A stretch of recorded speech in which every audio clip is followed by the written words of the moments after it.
क्या आप जानते हैं कि दुनिया की सबसे उन्नत तकनीकें भी कैलाश की ताकत के सामने नाकाम रही हैं? जहां हेलीकॉप्टर गिर गए, कंपास और जीपीएस फेल हो गए और जो लोग वहां गए, उनका समय और जीवन के नियम ही बदल गए। क्या आप भगवान शिव के इस रहस्यमय निवास की गहराई को जानने की हिम्मत रखते हैं? अगर हाँ, तो हर हर महादेव लिखकर अपनी आस्था जताएं और इस रहस्य को साथ मिलकर समझें। क्या आप भी इस अद्भुत यात्रा का हिस्सा बनना चाहते हैं? कमेंट करें और जुड़े हमारी टीम के साथ, जो कैलाश के चमत्कारों की सच्चाई तलाश रही है। दूर क्षितिज पर चमकता एक त्रिकोणाकार शिखर कैलाश पर्वत, जिसे संसार भर में आध्यात्मिकता, रहस्य और अनजानी शक्ति का प्रतीक माना जाता है। इसकी बर्फ से ढकी चोटियां न केवल प्रकृति का सौंदर्य है, बल्कि मानव जिज्ञासा का भी केंद्र रही हैं। साधु संतों की कथाएं हों, तीर्थयात्रियों के विचित्र अनुभव या वैज्ञानिकों की असमंजस भरी चुप्पी, कैलाश सबके लिए एक पहेली है। इन्हीं रहस्यों को सुलझाने के लिए एक विशेष टीम गठित की गई। पर्वतारोही अद्वैत, फोटोग्राफर लीना, अनुभवी guide Phurchain, army surgeon doctor Shweta और सबसे मुख्य doctor Aaron Mehta. Doctor Mehta एक ऐसे वैज्ञानिक थे जिन्होंने जीवन भर मिथकों को खंडित किया था। उनका मानना था कि कैलाश भी एक सामान्य पर्वत है, जिसका रहस्य उसकी भौगोलिक बनावट और मौसमी स्थितियों में छुपा है। महीनों की तैयारी के बाद टीम ने कैलाश की ओर प्रस्थान किया। रास्ते में मिलते तीर्थयात्री, उनकी श्रद्धा भरी आंखें और अजीब घटनाओं की कहानियां, सब कुछ टीम को मानसिक रूप से झकझोरने लगा। लेकिन वैज्ञानिक सोच से लैस टीम ने इन्हें अंधविश्वास मानते हुए नजरअंदाज कर दिया। पहले 2 दिन सामान्य रहे, लेकिन तीसरे दिन मौसम ने करवट ली। तेज हवाओं और बर्फीले तूफान में दिशा भ्रम होना शुरू हो गया। टीम ने पाया कि कंपास और जीपीएस अजीब तरीके से काम करना बंद कर चुके थे। डॉक्टर मेहता ने इसे चुंबकीय विक्षोभ मानकर शांत रहने को कहा, लेकिन गाइड फुरचेन की आंखों में चिंता साफ झलक रही थी। रात होते ही एक और अजीब घटना घटी। लीना ने पहाड़ के किनारे चमकती आकृति देखी। पहले टीम ने समझा कि ये बर्फ में परावर्तित रोशनी होगी, लेकिन फिर सभी ने वही अनुभव किया। एक कंपन, एक अनकहा भय, मानो पर्वत स्वयं कोई चेतावनी दे रहा हो। डॉक्टर श्वेता का स्वास्थ्य बिगड़ने लगा। ऑक्सीजन स्तर गिरता गया, जबकि ऊंचाई उस स्तर की नहीं थी जहां ऐसा होना स्वाभाविक हो। अद्वैत ने प्रस्ताव रखा कि यात्रा यहीं रोक दी जाए। डॉक्टर मेहता अब तक विज्ञान के सहारे टिके हुए थे, पहली बार मौन हो गए। अगली सुबह टीम ने वापस लौटने का निर्णय लिया। जब वो नीचे पहुंचे तो सभी ने महसूस किया कि कैलाश एक पर्वत से कहीं अधिक है। ये न तो केवल भूगोल है, न ही सिर्फ आस्था, ये एक चेतावनी है, शायद मानव को सीमाएं याद दिलाने वाली एक दिव्य संरचना। डॉक्टर मेहता ने लौटकर अपने संस्मरण में लिखा, कभी कभी मिथक विज्ञान से भी अधिक सत्य होते हैं। कैलाश को नापने नहीं, नमन करने जाओ। शुरुआत एक सामान्य पर्वत यात्रा की तरह हुई थी। नीला आकाश, बर्फ से ढके रास्ते, तीव्र ठंडी हवाएं, सब कुछ वैसा ही जैसा टीम ने उम्मीद की थी। लेकिन जैसे जैसे कैलाश के और निकट पहुंचे, हवा में कुछ बदलने लगा। एक असामान्य ऊर्जा महसूस होने लगी, अनकही, अदृश्य, लेकिन बहुत स्पष्ट। पहला संकेत तब मिला जब गाइड फुरचेन ने सुबह उठते ही शिकायत की कि मेरे नाखून रातों रात इतने बढ़ गए जैसे महीनों से नहीं काटे। बाकी सदस्यों ने इसे थकान या भ्रम माना, लेकिन जब डॉक्टर श्वेता ने शीशे में खुद को देखा तो चौंक गईं। उनकी दाढ़ी, जो कभी थी ही नहीं, हल्की हल्की झलकने लगी थी, और अद्वैत का चेहरा, जो कल तक तेजस्वी और युवा था, अब थका हुआ और वृद्ध सा दिख रहा था। टीम ने इसे कोई बीमारी, ऊंचाई का असर या मौसमीय प्रतिक्रिया मानकर टालना चाहा, लेकिन डॉक्टर आरोन मेहता नहीं रुके। उन्होंने तुरंत अपने विशेष उपकरणों से मापन शुरू किया। त्वचा की कोशिकाओं की आयु, हार्मोन स्तर, चयापचय की गति, सब कुछ रिकॉर्ड करने की कोशिश की, लेकिन हर रिकॉर्डिंग धुंधली, अस्थिर और भ्रमित करने वाली निकली।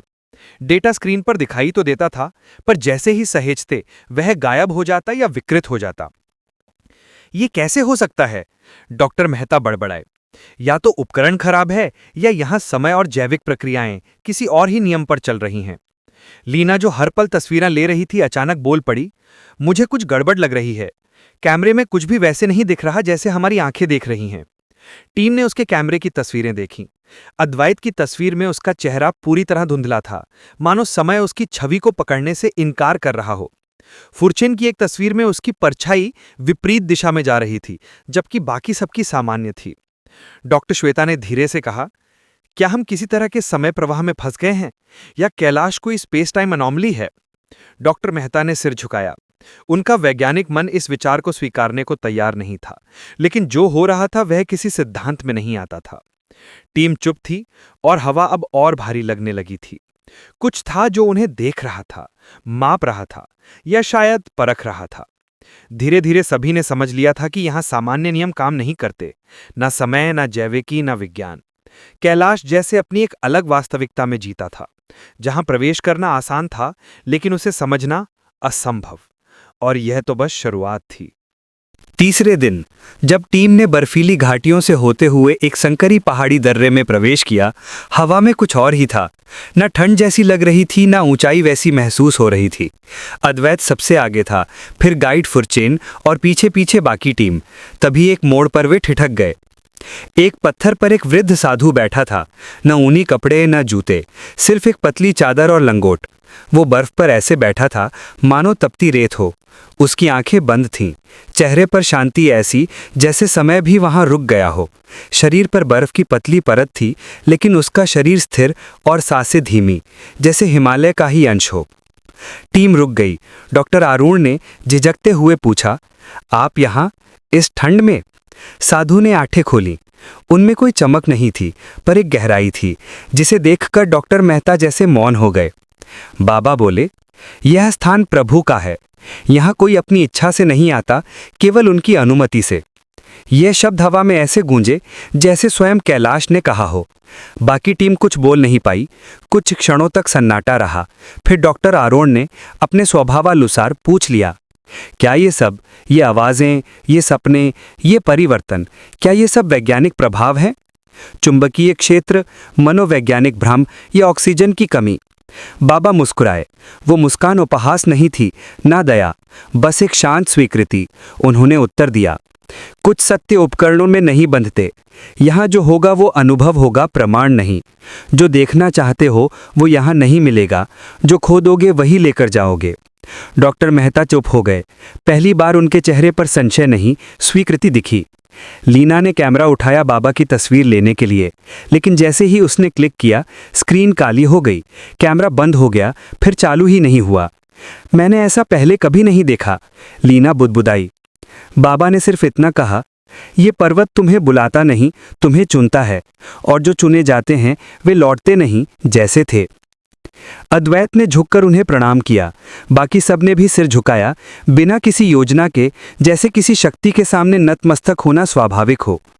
बाबा कुछ बोले नहीं। उन्होंने फिर से आंखें मूंद लीं और वातावरण वैसा ही शांत हो गया जैसे कोई स्वप्न क्षण भर को दिखाई दिया हो और फिर विलीन हो गया हो। टीम आगे बढ़ गई, लेकिन अब कुछ बदल चुका था। उस साधु ने कुछ भी असाधारण नहीं किया, लेकिन उसके शब्द हर किसी के भीतर उतर गए थे, जैसे कैलाश स्वयं उनसे संवाद कर रहा हो। अब यह यात्रा एक प्रयोग नहीं, एक समर्पण बन चुकी थी। कैलाश की यात्रा अब तक एक रहस्य, अनुभव और आत्मचिंतन की श्रृंखला बन चुकी थी। लेकिन ये सब शांति भरी अनुभूतियां ही नहीं थी। कभी कभी पर्वत अपना रौद्र रूप भी दिखाता है। और एक सुबह जब टीम एक संकरे पहाड़ी रास्ते से आगे बढ़ रही थी, वही हुआ। अचानक पहाड़ की ऊंचाई से एक भयंकर गर्जना गूंजी और फिर बर्फ का एक विशाल सैलाब नीचे की ओर दौड़ा। सब कुछ थर्रा उठा। अद्वैत चिल्लाया, हिमस्खलन! और पल भर में बर्फ और पत्थरों ने रास्ता बंद कर दिया। बर्फ की तीव्रता से उपकरण टूट गए, कैमरे, रिकॉर्डर, यहाँ तक कि जीपीएस डिवाइस भी खत्म हो गए। डॉक्टर मेहता ने टीम को एक ओर धकेला और सभी ने खुद को बर्फ से ढकने की कोशिश की। हर कोई कांप रहा था, ना सिर्फ ठंड से, बल्कि उस अनदेखे भय से जो अब सामने खड़ा था। शब्दहीन थमे हुए क्षणों के बीच वहां फिर बाबा आ गए, जैसे उन्हें पहले से सब पता हो। उन्होंने बर्फ से ढके उस सफेद रास्ते की ओर देखा, फिर शांत स्वर में कहा, डरो मत, प्रार्थना करो। भय से रास्ते बंद होते हैं, श्रद्धा से खुलते हैं। डॉक्टर मेहता, जो अब तक अनुभवों के आगे झुक चुके थे, पहली बार बिना सवाल किए आंखें बंद कर बैठ गए। बाकी टीम भी उनके पीछे हो ली। सबने एक स्वर में धीरे धीरे उच्चारण किया, ओम नमः शिवाय। मंत्र बर्फीली हवाओं में गूंज उठा, पहले धीमे, फिर जैसे पूरा वातावरण उसे दोहराने लगा। हवाएं थम गईं, आकाश शांत हो गया और कुछ क्षण बाद बर्फ खिसकने लगी। हिमस्खलन रुक गया था। बर्फ के विशाल टुकड़े जो रास्ता रोक रहे थे, वे किनारे की ओर सरक गए थे, मानो किसी अदृश्य शक्ति ने उन्हें हटाया हो। सामने फिर से साफ रास्ता दिखने लगा था। टीम अवाक थी। लीना फुसफुसाई, क्या ये संभव है? फुरचिन ने धीरे से कहा, ये कैलाश है, यहाँ हर नियम अलग है। डॉक्टर श्वेता की आंखों में आंसू थे, श्रद्धा के। और डॉक्टर मेहता, वो कुछ नहीं बोले, बस पर्वत की ओर देख चुपचाप हाथ जोड़ लिए। वो क्षण टीम के लिए एक परिवर्तन बन गया। अब तक वे समझते थे कि ये यात्रा उनके द्वारा चुनी गई है, पर अब उन्हें समझ आया, कैलाश उन्हें चला रहा है। यहाँ प्रकृति सिर्फ एक भौतिक शक्ति नहीं थी, वो चेतन थी, जीवित थी और आस्था से जुड़ी थी। ये कोई चमत्कार नहीं था, ये संदेश था। कैलाश ने सिखाया, जब संकट सामने हो तब तर्क नहीं, समर्पण ही रास्ता खोलता है। और वही समर्पण अब इस यात्रा का सबसे बड़ा सहारा बन चुका था। कैलाश अब केवल पर्वत नहीं रहा, वो एक जीवित चेतना था। हिमस्खलन के चमत्कारी थम जाने के बाद टीम ने चुपचाप आगे बढ़ना शुरू किया। अब उनके भीतर भय नहीं था, बल्कि एक गहरी श्रद्धा और जिज्ञासा थी, जैसे पर्वत ने उन्हें स्वीकार कर लिया हो और अब अगली परतें खोलने को तैयार हो। तीसरे पहाड़ी मोड़ पर एक गाइड की नजर एक संकरी खोह यानी कि गुफा पर पड़ी, जो आधे बर्फ से ढकी थी। फुरचैन बोला, यहाँ से अक्सर कोई नहीं जाता, कहते हैं भीतर कुछ ऐसा है जो सिर्फ बुलाए गए को ही दिखता है। डॉक्टर आरोन के भीतर कुछ खिंचाव सा महसूस हुआ। उन्होंने आगे बढ़कर गुफा में प्रवेश किया। बाकी टीम बाहर रुकी रही, केवल बाबा उनके साथ भीतर गए। गुफा के अंदर अजीब शांति थी, न हवा का कोई बहाव, न बर्फ के पिघलने की आवाज। दीवारों पर हल्के से उकेरे गए चिन्ह थे, न देवताओं की मूर्तियां, न ही लेखन, बस प्रतीक, वर्तुल, त्रिकोण, लहरें और कुछ ऐसे चिन्ह जिन्हें शब्दों में नहीं बताया जा सकता।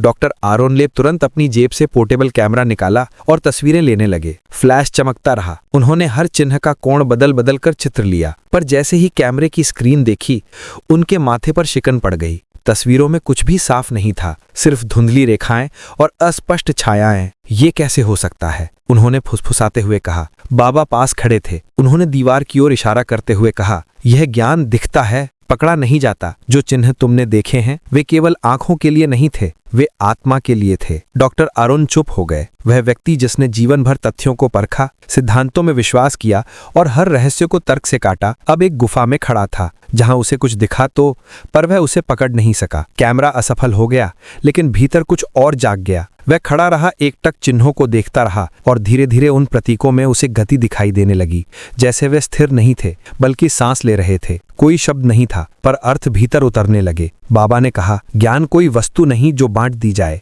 यह तो एक बीज है जिसे तुम अपने भीतर लेकर जाओगे और समय आने पर वह फल देगा। डॉक्टर आरोन ने बिना कुछ कहे कैमरा बंद कर दिया और सिर झुका लिया। उनके चेहरे पर अब कोई संशय नहीं था, वहां मौन था, स्वीकृति थी। जब वे गुफा से बाहर लौटे तो टीम ने देखा आरोन बदल चुके थे। अब वे प्रश्न नहीं पूछ रहे थे, वे सुन रहे थे। कैलाश ने उन्हें दिखाया कि कुछ रहस्य तर्क के लिए नहीं होते, वे आत्मा की भाषा में ही समझे जा सकते हैं। और यही था उनके भीतर परिवर्तन का आरंभ। कैलाश की यात्रा अब केवल एक पर्वतारोहण नहीं थी, ये आत्मा की यात्रा बन चुकी थी। हर मोड़ पर रहस्य, हर कदम पर अनुभव। लेकिन सबसे कठिन और पवित्र पड़ाव अब सामने था, कैलाश का शिखर। शिखर तक पहुंचना कोई साधारण कार्य नहीं था। रास्ता और अधिक दुर्गम, हवा और अधिक पतली और मौसम की मार और अधिक तीव्र हो चुकी थी। लेकिन अब टीम के भीतर पहले जैसी थकान नहीं थी। शरीर कांपता था, पर आत्मा स्थिर थी। जैसे जैसे वे ऊपर चढ़े, कुछ विचित्र होने लगा। पर अब ये घटनाएं डरावनी नहीं थी, बल्कि दिव्य प्रतीत होती थीं। अद्वैत, जो कभी अपने माता पिता को खो चुका था, अचानक रुक गया। उसकी आंखें भर आईं। उसने कहा, मैंने माँ की आवाज सुनी, बहुत स्पष्ट। उन्होंने कहा, तू अकेला नहीं है। डॉक्टर श्वेता ने रास्ते में आंखें बंद कर ली और कहा,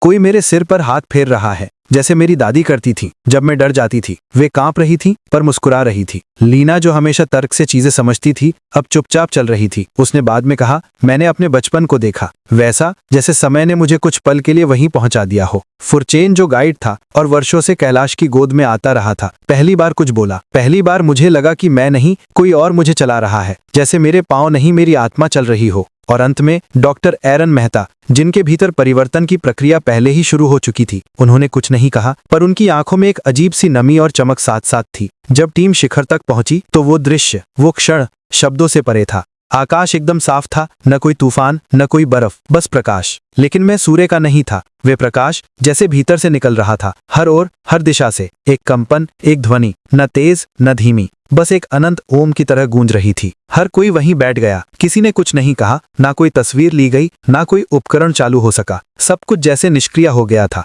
लेकिन जो अंदर हुआ वह इतना गहन था कि उसकी कोई रिकॉर्डिंग नहीं हो सकती थी। हर एक व्यक्ति उस क्षण में अपनी आत्मा से मिला था। डॉक्टर मेहता ने बाद में कहा, विज्ञान ने मुझे बहुत कुछ सिखाया, लेकिन आज मैंने साक्षात्कार किया है उस शक्ति से जो शब्दों और सिद्धांतों से परे है। जब वे लौटे तो कोई पहले जैसा नहीं रहा। शरीर वही था, पर आत्मा बदल चुकी थी। कैलाश ने उन्हें सिर्फ एक चोटी नहीं दिखाई, उसने उन्हें उनके सच्चे स्वरूप से मिलाया। कैलाश की चोटी छूने के बाद वापसी का मार्ग भले ही उसी दिशा में था, लेकिन वह यात्रा अब वैसी नहीं रही। जिस मौन में वे ऊपर चढ़े थे, वह मौन अब और गहरा और अधिक अर्थपूर्ण हो गया था। हवा अभी भी ठंडी थी, रास्ता उतना ही कठिन, लेकिन अब कोई शिकायत नहीं थी। शरीर थका हुआ था, पर आत्मा पूर्ण। टीम के किसी सदस्य ने ज्यादा बातें नहीं की। शिखर पर जो अनुभव हुआ था, उसने सबको भीतर से बदल दिया था, और अब हर कोई अपने भीतर उसी अनुभव को संभालने में लगा हुआ था। जैसे कोई अनकहा रहस्य हृदय में उतर गया हो और अब वे केवल मौन में ही जीवित रह सकता था। जब वे कैलाश से नीचे उतरे और पहले गांव तक पहुंचे, तो गांव वालों ने उन्हें घेर लिया। हर कोई उत्सुक था। क्या देखा? क्या शिखर पर पहुंचे? कोई चमत्कार हुआ? कुछ फोटो दिखाओ।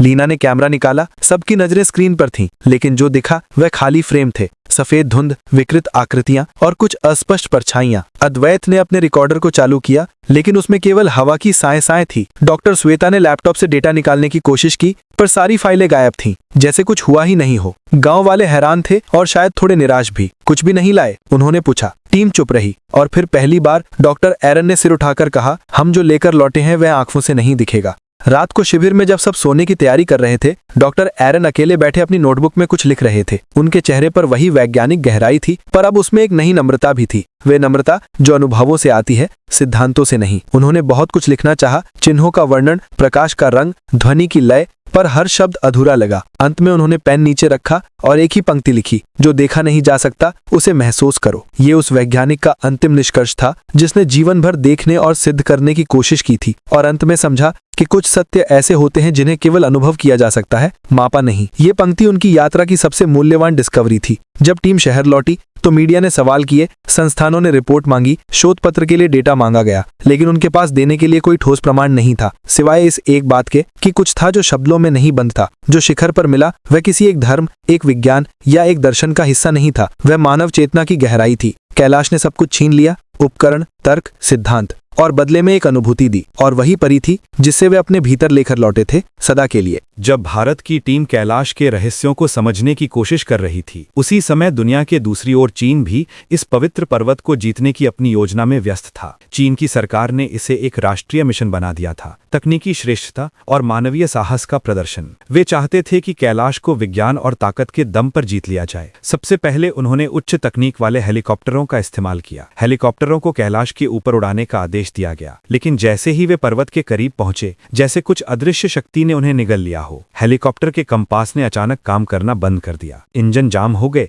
आसमान में काले बादलों ने घेरा, बिजली कड़कने लगी और बर्फबारी इतनी तेज हुई कि उड़ान जारी रखना नामुमकिन था। पूरी उड़ान जबरदस्त तूफान में उलझ गई और हेलीकॉप्टर को वापस लौटना पड़ा। चीन को यह हार स्वीकार्य नहीं थी। उन्होंने अगला कदम उठाया। 4 श्रेष्ठ पर्वतारोही चुने गए, जिनमें से हर एक पर्वतारोहण का दिग्गज था। उन्हें उन्नत उपकरण, दवाएं और प्रशिक्षित चिकित्सा टीम का समर्थन मिला। पर जैसे ही ये पर्वतारोही कैलाश की ओर बढ़े, वे भी अनजाने खतरों में फंस गए। रास्ते में इन चारों पर्वतारोहियों ने अनुभव करना शुरू किया, वही अजीबोगरीब बदलाव जो भारतीय टीम ने अनुभव किया था। उनके नाखून और बाल अचानक बढ़ने लगे, चेहरे पर गहरी झुर्रियां उभर आईं, एक प्रकार की तेज उम्र बढ़ने की प्रक्रिया। वे थकान और कमजोरी के कारण हर दिन कमजोर होते गए। ऐसा लगा मानो समय उनके लिए उल्टा चल रहा हो। कुछ ही दिनों में वे इतने बूढ़े और कमजोर हो गए कि उन्हें नीचे उतारना पड़ा। जब अस्पताल में उनका इलाज शुरू हुआ, तो भी कोई राहत नहीं मिली। शरीर में अचानक आई इस अनजानी थकान से वे लड़ नहीं पाए। डॉक्टरों को भी समझ नहीं आया कि ऐसा क्या हो रहा है। आखिरकार सभी 4 पर्वतारोही एक एक कर अस्पताल में दम तोड़ गए। चीन के वैज्ञानिक भी इस अप्राकृतिक समय परिवर्तन को समझने में असमर्थ थे। उन्होंने हर आधुनिक तकनीक का इस्तेमाल किया, पर कैलाश के उस रहस्य को तोड़ने में नाकाम रहे जो भारत की टीम पहले ही जान चुकी थी। यहाँ समय का खेल चलता है। भारत की टीम के अनुभव की तरह चीन की टीम को भी पता चल गया था कि कैलाश पर समय तेजी से बदलता है, और यह परिवर्तन इतना तीव्र और घातक होता है कि शरीर और मन दोनों पर गहरा असर डालता है। यह कोई साधारण पर्वतारोहण नहीं था, बल्कि एक ऐसी यात्रा थी जहां भौतिक नियम टूट जाते थे और समय का अपना अलग नियम चलता था। चीन की इस नाकामी ने साबित कर दिया कि कैलाश केवल एक पर्वत नहीं था, वो एक रहस्य था, एक चेतना और एक सीमा जो मानव शक्ति और तकनीक की सीमा को परख रही थी। उसे कोई भी जीत नहीं सकता जब तक वह उसे अपने नियमों पर खेलने न दे। इस अनुभव ने दुनिया को एक स्पष्ट संदेश दिया कि कैलाश को केवल साहस और विज्ञान से नहीं बल्कि आस्था, समर्पण और अंदरूनी अनुभव से समझा जा सकता है। और यही सीख भारतीय टीम ने भी अपने अंदर समेटी थी जब वे उसी पर्वत की चोटी से लौटे थे जहां तकनीक और ताकत असफल हुई, वहां केवल आत्मा का समर्पण काम आया। कैलाश की पहाड़ी अब और भी रहस्यमय और दिव्य लगने लगी थी। दुनिया के लिए वह बस एक पर्वत नहीं बल्कि उस अज्ञात और अलौकिक शक्ति का प्रतीक था जिसे कोई ताकत जबरन नहीं पकड़ सकती।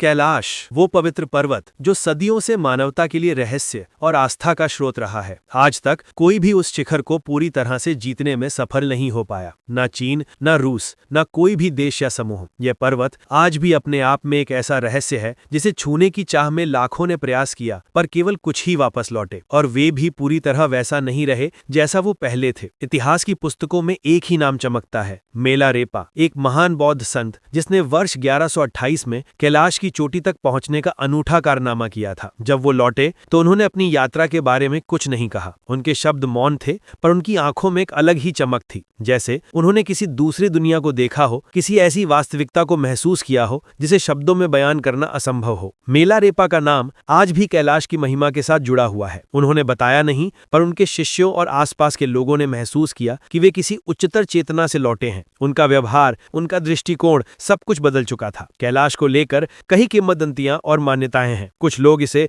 शिव का निवास स्थान मानते हैं, उस देवता का घर जो सृष्टि के संहार और पुनर्निर्माण का अधिपति है। तो कुछ इसे ब्रह्मांड का केंद्र कहते हैं, वो अक्षांश और देशांतर जहां से सारी सृष्टि फैली। कुछ विद्वान इसे समय यात्रा का द्वार भी कहते हैं, एक ऐसा पवित्र स्थान जहां समय और स्थान के नियम टूट जाते हैं और जो कोई भी यहां जाता है वो अतीत और भविष्य की सीमाओं से गुजरता है। पर जो भी कथा हो, जो भी रहस्य, एक बात पक्की है, जो कोई भी कैलाश की चोटी पर जाता है वो वापस लौटता है, पर कभी भी वैसा नहीं रहता जैसा वो गया था। ये परिवर्तन मात्र शारीरिक नहीं, मानसिक या भावनात्मक भी नहीं, ये एक गहरा आध्यात्मिक परिवर्तन होता है जो मनुष्य के संपूर्ण अस्तित्व को छू जाता है। उसकी सोच, उसकी समझ, उसकी आत्मा, सब कुछ बदल जाता है। शायद यही कारण है कि आधुनिक विज्ञान, अत्याधुनिक तकनीक और अनगिनत प्रयासों के बावजूद कैलाश की चोटी को जीतना नामुमकिन साबित हुआ है। ये पर्वत अपने भीतर ऐसे अनुभव छुपाए हुए है जो केवल एक सत्य अनुभवकर्ता को ही दिखते हैं, और जो लौटता है वो अपनी यात्रा के अनकहे रहस्यों को भीतर समेटे रखता है, क्योंकि वे शब्दों में नहीं व्यक्त किए जा सकते। आज भी हजारों तीर्थयात्री, पर्वतारोही, साधु और वैज्ञानिक कैलाश के पवित्र पथ पर चलते हैं। वे जानते हैं कि ये केवल एक पर्वतारोहण नहीं बल्कि एक आध्यात्मिक यात्रा है। यहाँ जाने के लिए